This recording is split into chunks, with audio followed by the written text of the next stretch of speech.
Hi, my name is Moshe Moses Konya, and I was part of Ovua and Kalanga back in 2023, right? I joined in my final year in the second semester, which is crazy because I only just had 6 months. But you know what? It was the best 6 months of my life, I would say. And I wouldn't trade that for anything.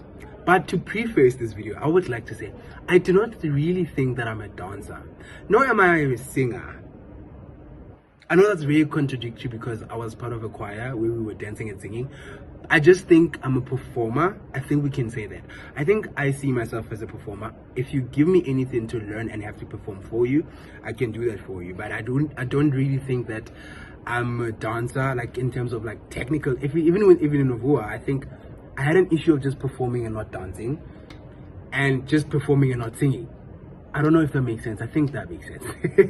I think that makes sense because my background is also in drama and performance, and so that's what I do. I perform.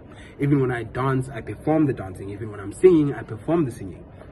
So it was a little bit of a challenge and adjusting for me to just be in a space where you have to dance. And some dances would be technical, as Ovua would be. And I know, as Kalanga would be, I'm so sorry. And I know that even during performances or just practices, Gifilo would say, hey, posture, bend, you understand? And I would just want to perform, right? But anyway, let's get into it. I want to take you back to the time where I first had an interaction with Ovua. This was in 2014, right? And I remember we didn't even know what COVID was.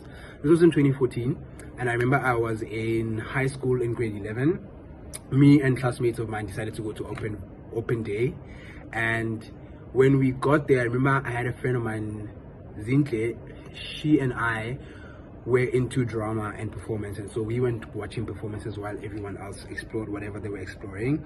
And I remember one of the performances that we watched was Ovua at the Aula Theatre.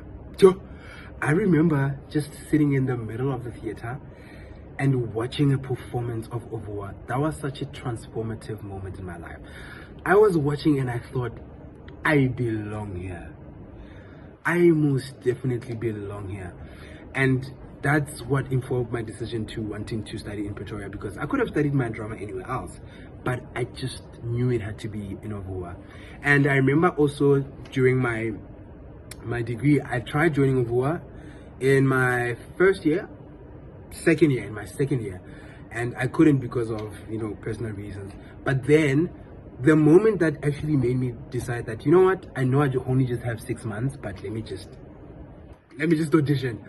It was the last concert of the first semester, I remember, and we went to watch with my friends. We were watching Kalanga, and that performance was such a transformative. I feel like I'm using transformative a lot. But anyway, it was a transformative moment because I remember just watching.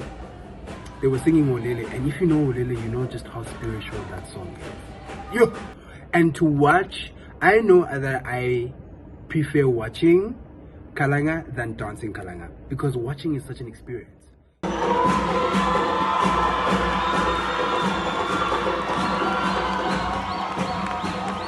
Just got goosebumps. There's a part where Kifile, I'm so sorry, is in the middle, and they're just going around him, and he's just going off. That is such. I remember just. I had to just yeah.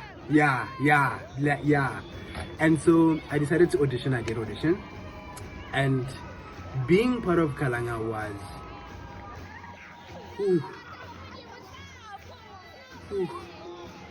I think.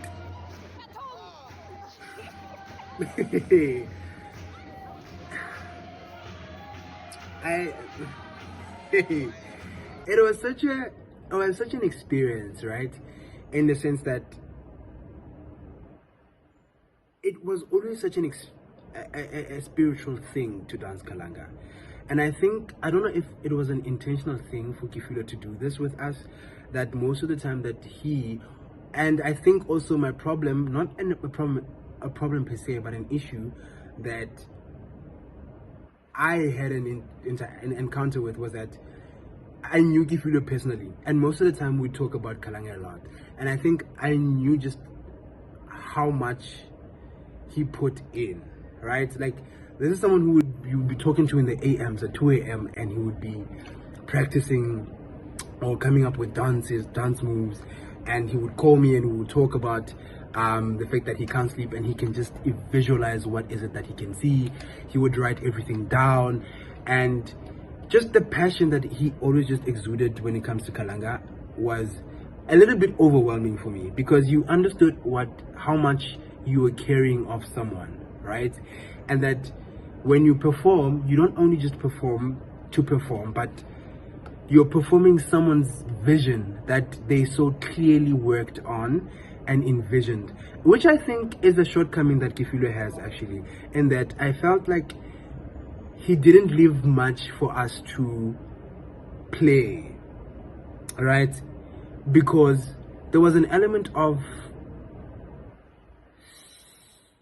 I can't find the word, but there was always an element of, I can't say seriousness, but for a lack of a better word, I'm gonna say seriousness.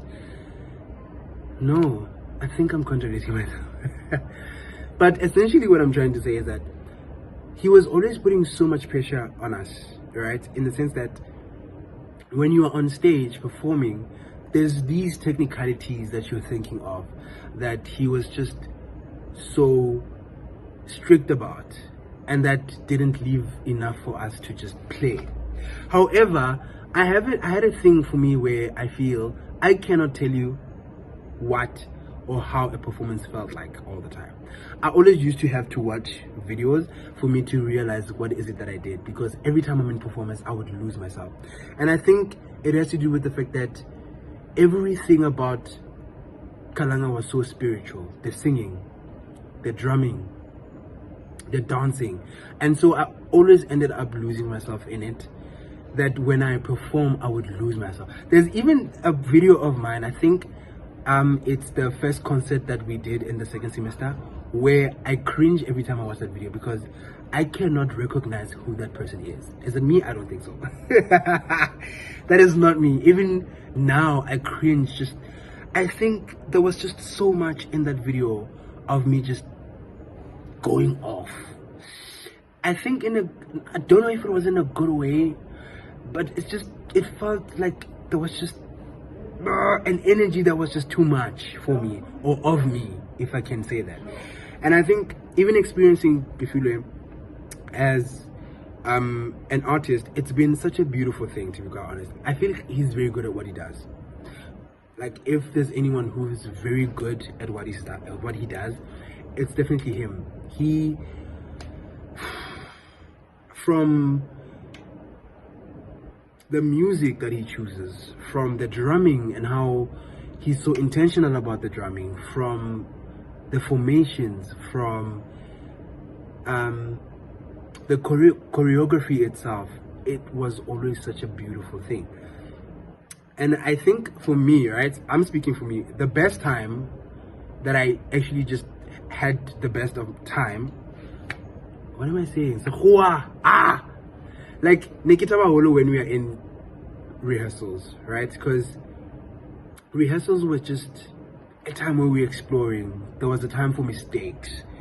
There was a time for you to just mess up. And I think what that does is it speaks to what I'm saying when I say that Kifilo used to be too technical, in the sense that in rehearsal you can make mistakes. And because you know that you can make mistakes, you're not in your head, right? You're just performing, because even if you make mistakes, it's not a big thing, right? Whereas when you are in performance, you are in your head, because if you do make a mistake, that's just such a and so we're performing, but we're also in our heads a little bit, which I think is a thing that was an issue. However, most of the time when we did perform, it would just not be there. Like, it would just be a performance, and everyone would lose yourself. Even when you watch videos, you can tell everyone just losing themselves in the dance and just doing whatever that they can. And it would be such a beautiful thing to experience. Even audiences, even people watching, like even in the choir members, when they're singing, you you can feel the energy. Like they always used to just give us so much energy when we perform, and I feel like I've spoken. Yo, Luna, I'm telling you now. Yeah. Guys, so then I end up feeling like, oh my gosh, I wanna join UP Ovua, blah blah blah. I was gonna do that this semester. Did I do it? No. I was scared, bruh. I was scared. But the thing they do, yo, bruh, Ovua is. Hey, Ovua is something else. Yo, Ovua is something. Yeah, those people performing, eh? They perform. Go, there are specific performances that make me feel a certain way, which is actually very scary for me because I'm like it feels like my soul is traveling. Okay, when they obviously the Setswana dancers, like, come on, because I mean, hello, you know, within the Setswana dance there's a bit of khoisan thingy going on, and then they do, you know, Kalanga, the way they dance.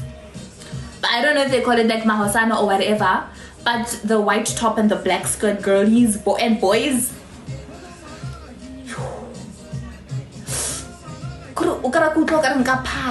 like that's fine.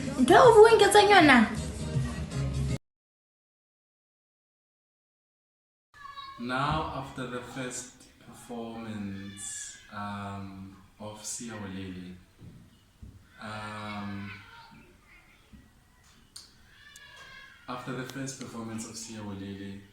I got very beautiful comments and very inspiring comments.